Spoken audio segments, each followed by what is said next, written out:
Barcha галәмнәрне дә юктан бар кылып, безне үзенең иге-шиге булмаган сый-хөрмәтләрендә, киң нигъмәтләрендә яшәтүче Раббыбыз Аллаһ Тәгаләгә мең шөкерләребез, мактау һәм улуглауларыбыз булсын. Галәмнәр өчен рәхмәт итеп җибәрелмеш, безгә шушы хак динебезне өйрәтүче сөекле пәйгамбәребезгә күңел түрләребездән чыккан дугаларыбыз Аллаһ Тәгаләнең сәламе һәм салаваты булсын. Азиз кардәшләрем, иң элек үземне, аннары соң сезне тақвалыкка чакырам. Аллаһ Тәгаләнең әмерләрен тиешенчә үтәгез. Аның харамнарыннан тыелыгыз. Адәм баласы дөньяда бәхетен таба алмас, ахирәттә җәннәткә кирмәс, әгәр дә тақвалыгын югалтса. Аллаһның әмерләрен үтәми, харамнарыннан тыелмый яшәсә, аны көтер хәсрәт бу дөньяда да, ахирәттә дә Аллаһның газабы булыр.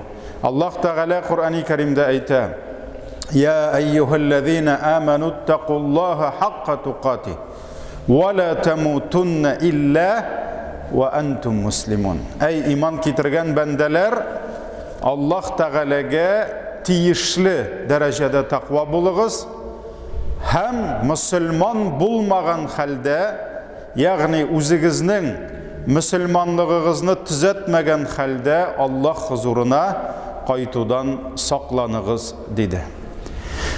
Азиз кардәшләрем, бүген сезгә олуг бер дөнья, үзе бер зур дөнья турында искә төшерәсем килә. Ул дөнья бер яктан безгә бик якын тора. Әмма икенче яктан адәмнәр бу дөнья хакында бик аз белә. Чөнки булган гыйлемне дә өйрәнмиләр, эзләнмиләр һәм ул безнең тормышыбызда бик әһәмиятле булган дөньядан гафил булып яшиләр. Ул да булса фәрештәләр дөньясы. Аллаһ Тәгаләнең бер гынахасыз нурдан яратылган, ир һәм хатын кызларга бүленми торган, бала тудырмый торган, гаилә кырмый торган, ашамый, эчми торган, һичбер заман, һичбер гынах кыла алмый торган, көнне-төнне Аллаһка зикр тәсбих әйтүче, көнне-төнне Аллаһка гыйбадәт кылып, аның әмерләрен үтәп яшәүче изге дөнья, фәрештәләр дөньясы. Мөхтәрәм җәмәгать, Раббана ма халакта һаза батила. Аллаһ Тәгалә әйтте Коръәндә: "Әй Раббыбыз, син бер генә бер әйберне дә тиктималга яратмыйсың." Фәрештәләр, аларның яратылуларында зур хикмәт бар, зур файда бар һәм фәрештәләр безнең гомеребездә дә бик зур эш, бик зур вазифалар һәм бик зур, русча әйткәндә, роль башкаралар. Һәм шул изге эшләренең берсе турында гына бүген искә төшерәсем килә, аларның безгә изге дуга кылулары. Әбиләрдән ишеткәнегез бардыр, фәрештәләрнең амин дигән чагына туры килү дигән сүзне. Кай вакыт әйтәләр иде: "Улым, алай әйтмә. Фәрештәләрнең амин дигән чагына туры килсә, начар сүзең, теләгең кабул була" дип әйтәләр иде. Кай вакыт ниндидер теләк теләгәндә, дуга кылганда киресенчә амин, фәрештәләрнең амин дигән чагына туры килсен дип әйтәләр иде. Бу ике сүзнең дә нигезе сөннәттә бар, җәмәгать. Фәрештәләрнең амин дигән изге дугабыз туры килсә, ул кабул була. Изге начар, изге булмаган дугабыз, шулай ук фәрештәләрнең амин дигән чагына туры килсә, ул да кабул булырга мөмкин. Әбу Дарда радиллаһу анһу тапшыра: әгәр дә бер мөселман икенче бер мөселманның артында, ягъни ул күрмәгәндә, ул белмәгәндә, аның үшін бір изгі дұға қылса, Аллах аның баш ұшына фәріште жіберірді. Мақсус, специальный фәріште, ол әмин деп айтырды, «Вәләкә бимithл» деп айтырды. Сиңа да шулық дұға болсын деп айтырды. Мына бұл хадис бізні бірләштірі. Әгер де сен өзің үшін хайырлы нәрсе сұрап дұға қыласың екен, қардашларыңы да ұнытма. Кең болған, зор болған дұғаны өзің біләнгіне тарайтма. Һәм Пейғамбарыбызның сүннәті бізні шақыра, үнді, қызықтыра қардашларыбызға дұға қылу үшін. Не үшін? Әгер де сен өзіңе тілегенні қардашыңа тілесәң, сенің үшін фәріште изгі дұға қылашақ. Кімдіңдір бәлки ғайласы юқтыр, бик қаты үйленесі келедір. Әмма аның шулық бір досты бардыр, ол да үйленмеше ереледі. Шуңа күрә, әгер де сен өзің білән бірге хайырлы хатынны аның ішінде сұрасаң, бір гынахасыз фәріште сенің баш ұшыңда амин деп айташак. Һәм бұл қабыл болуға сәбәп болашақ қардашыңның үшін қылғандыға. Һәм фәріште сенің үшін изгі дұға қылап, сұрап дұға қылашақ. Әгер де сен бүгін Аллахтан хайырлы кәсіп, сәуде, халал мал сұрап дұға қылғанда, қардашың ішінде сұрасаң, «Я Раббым, аның ішлеріне де оңышлар берсәң еді. Аңа да хайырлы ризық берсәң еді» деп, сенің үшін шулық дұғаны бір фәріште қылашақ. Міне бұл фәрештелерінің амин деген шағына туры келуіні көрсетуші хадис, бұл имам Муслим риваятында келе. Шулай уқ жамағат фәрештелер башқа вақытларда да амин деп айталар. Умму Салама радиаллаху анха тапшырған хадисте Пейғамбарыбыз саллаллаху алейхи вассалам айтты: «Өзіңіз үшін хайырлы дұғалардан башқасын қылмағыз». Яғни, нашар дұға қылырға ярамай, өзің ішінде башқалар ішінде. Хайырлыдан башқасын сұрамағыз деді. Чүнки фәрештелер сіздің әйткен сөздеріңізге әмин деп тұрырлар деді.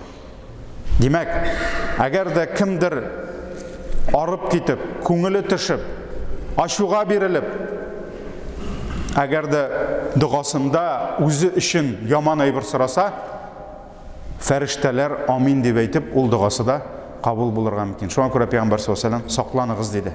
Білігіз, фәрештелер сіздің дұғаларыңызға әмин деп тұралар деді. Шолық Умму Салама радиаллаху анха тапшыра, Пейғамбарыбыз саллаллаху алейхи ва саллям айтты дей, әгер де ауырып ятқан, больной деп айтабыз, болеющий манда, больной, ауырып ятқан қардашығыз янына, яки вафат болған мәйіт янына барсағыз, хайырлы сөздергіне сөйлегіз дей. Чүнки фәрештелер сіздің әйткен сөздеріңізге амин деп тұралар дей. Шуңа күрә ауыру янына келдің бі, ғұмуман ислам әдәбінде ауырының көңілін көтерге керек.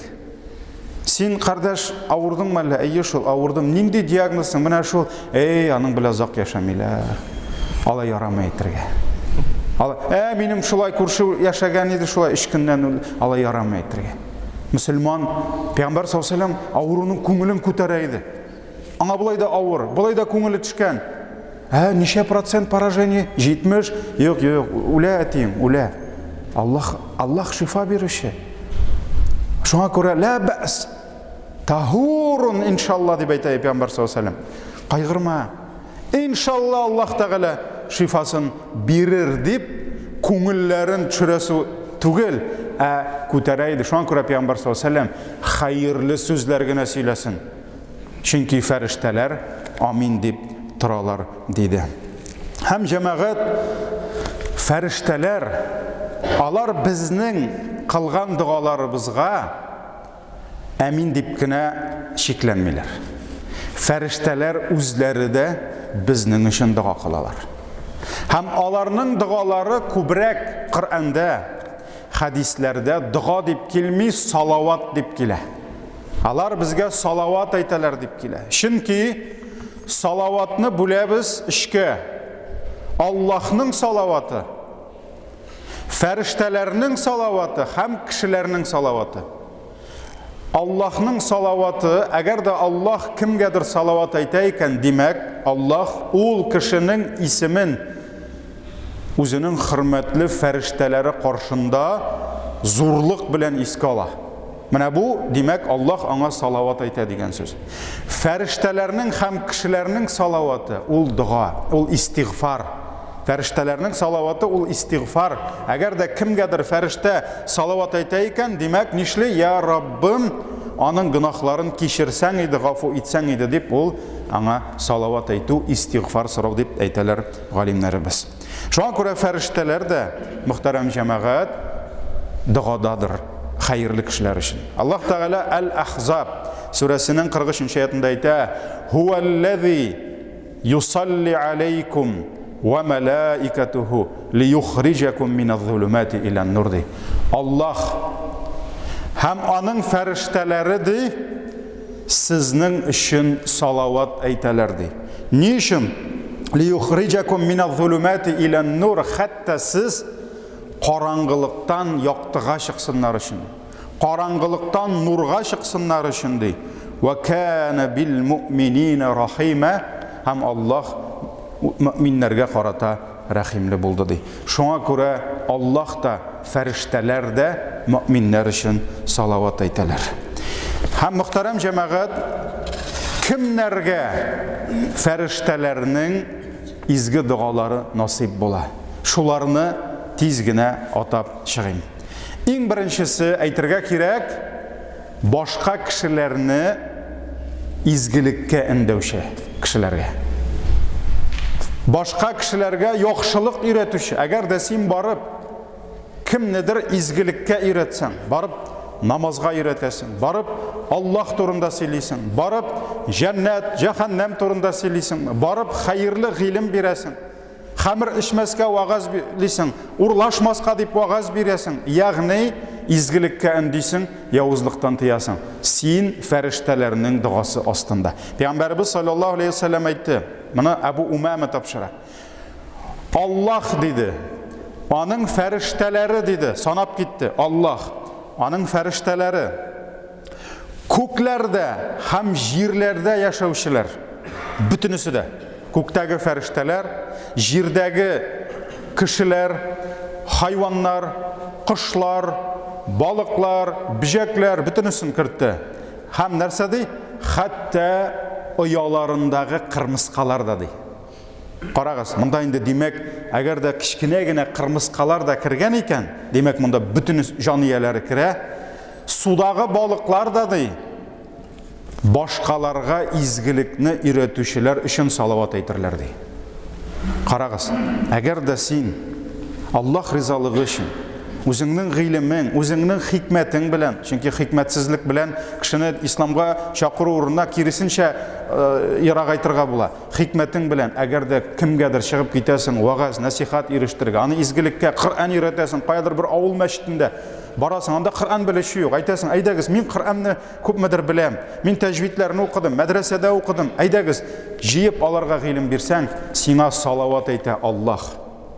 Сиңа салават әйтә фәрештәләр, җирдә, күктә булган, хәтта балыклар йылдыгадагы, хәтта кырмыскалар синең өчен истигъфар кылалар икән. Менә бу иң беренче салаватка ирешүчеләр. Бөтен кеше инде татарча аңламый, шуңа күрә әз генә русчадан аңлатып китәм. Дорогие братья, сегодня мы говорим об огромном мире, который очень близок к нам. Но многие беспечны по отношению к этому миру. Не потому что этот мир, он скрыт от нас. Огромное количество аятов, огромное количество хадисов, которые рассказывают нам об этом удивительном и очень важном мире, это мир ангелов. И ангелы выполняют огромную роль в нашей жизни. И одна из этих ролей то, что ангелы всегда делают дуа за нас. Всегда они делают дуа, обращаются к Аллаху. И эта дуа во многих хадисах называется салават. То есть они воздают салават за верующих рабов Аллаха. И вот кому, альхамдулилля, Аллах дает возможность заработать салават, великую мольбу, дуа ангелов. Мы перечисляем это. По воле Аллаха ангелы воздают салават за тех, которые стараются совершать коллективные намазы именно в первом ряду. Барра ибн Азиб передает, что посланник Аллаха, саллаллаху алейхи вассалям, сказал: Аллах и его ангелы воздают салават за тех, которые совершают намаз именно в первом ряду. Этот хадис в сборниках Абу Дауда. Следующий хадис рассказывает нам о тех братьях, которые соединяют ряды. Пророк, Айша, радиаллаху анха, передает, что посланник Аллаха, саллаллаху алейхи вассалям, сказал: Аллах и его ангелы воздают салават за тех, которые соединяют ряды. Конечно, дорогие братья, сегодня, в период пандемии, мы вынуждены, мы не хотим этого. И имамы этого не хотят. Но мы вынуждены во время многих намазов соблюдать дистанцию. Но нужно просто потерпеть. Нужно делать дуа, чтобы Аллах избавил нас от этой болезни. И, иншаллах, тогда у нас вернутся эти ряды. И вот тогда каждый, кто увидит, что осталось какое-то место в третьем ряду, во втором ряду, то есть в том ряду, который перед ним, вот этот ряд надо объединять, надо соединять этот ряд, надо заполнять. И за то, что мусульманин заполняет ряды, за это Аллах будет воздавать ему салават, и ангелы будут просить, чтобы Аллах простил ему его грехи. Вот это за наши ряды. Поэтому каждый мусульманин знает, что первый ряд, он лучше, чем второй ряд. Второй ряд лучше, чем третий. Третий ряд лучше, чем четвертый. И самый наихудший ряд, пророк, саллаллаху алейхи вассалям, сказал: это самый далекий от меня ряд. А для женщин все наоборот. Поэтому самый благословенный ряд во время коллективного намаза – это первый ряд. Поэтому мусульмане должны стараться первым прийти и занять места именно в первом ряду. Следующая категория людей, за которых ангелы воздают салават, это те, которые во время поста соблюдают великую сунну поста. Это сухур, это завтрак. Да, мы знаем, что сухур не обязателен, но в сухуре, пророк, саллаллаху алейхи вассалям, сказал, есть баракат. Баракат. И посланник Аллаха, саллаллаху алейхи вассалям, сказал, этот хадис передал Абу Саид аль-Худри: в сухуре Аллах дал баракат, поэтому старайтесь не оставлять его.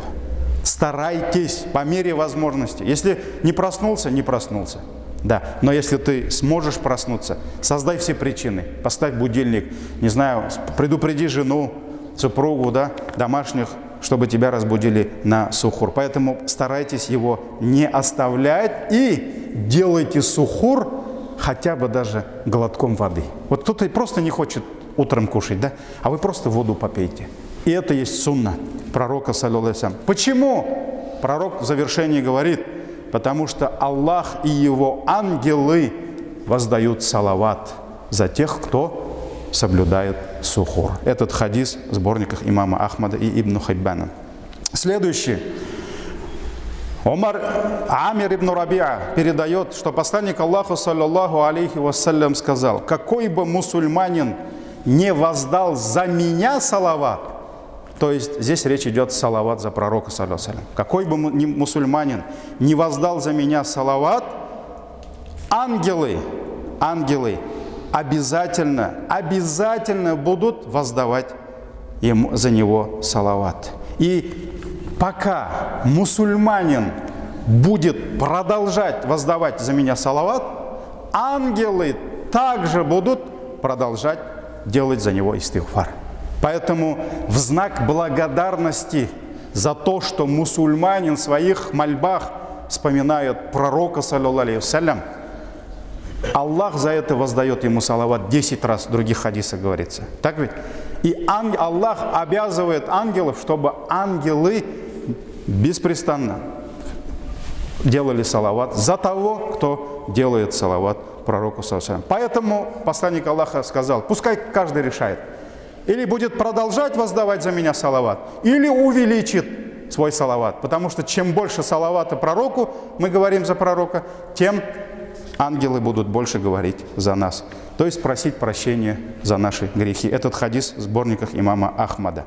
И последнее, потому что хутбы недостаточно, чтобы все это изучить, чтобы все это, об этом рассказать. Последнее – это те, которые посещают больных, посещение больного. Али ибн Аби Талиб, радийаллаху анху, передал, что посланник Аллаха, саллаллаху алейхи вассалям, сказал: если мусульманин, если человек вечером пойдет и проведает своего больного брата, то вместе с ним в этот путь, это священный путь, он вышел из дома, с работы, неважно, да, чтобы зайти к больному брату, просто сделать за него дуа, какой-то куштанящий ему подарок оставить, да, гостинцы. Вместе с ним в этот путь выйдут 70 тысяч ангелов. Он идет целым войском. Он один, но за ним 70 тысяч ангелов. И они до утра будут воздавать за него салават. 70 тысяч ангелов будут делать дуа, чтобы Аллах простил твои грехи за то, что ты просто заехал на 15 минут своему брату. А если и Аллах одарит его садом в раю, Аллах даст ему сад в раю.